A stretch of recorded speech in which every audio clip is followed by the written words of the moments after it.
දුක් විඳින අයටයි මේ කියන්නේ. ඉවසන්න. ගොඩක් ඉවසන්න. ගොඩාක් ඉවසන්න.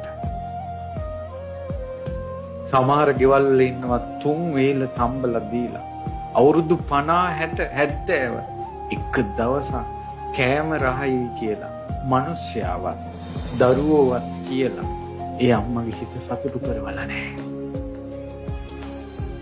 මේ පොඩි උන්ගේ කටට බත් කවන අම්මලා තාත්තලා කවදාවත් මේ පොඩි උන් අම්මලා තාත්තලාට බත් කවලා නැහැ.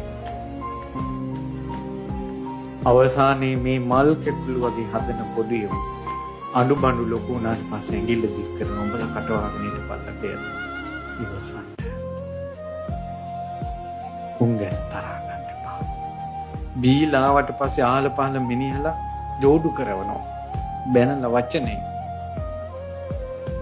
අර අයන්සක මිනිස් උදේ ඉඳලා බත් 3 වේල තම්බ රෙදි ටික හොදා මේ මහ පොළොවත් එක්ක ඔට්ටු වෙවි ඉඳලා හවස මිනිස්සයකින් හොඳට අහගන්න.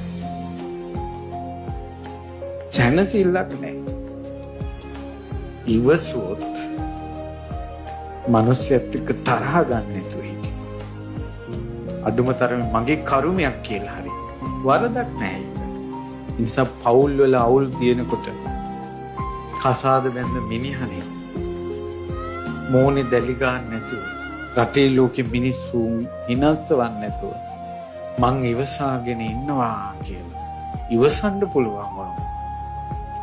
පන්සලකට නොගිය කටින නොකලත් මහා පින්කම් නොකලත් ඒ ඉවසීම ඔබව දුන්නකින් මිදුන ඊතලයක් වගේ දෙවියන්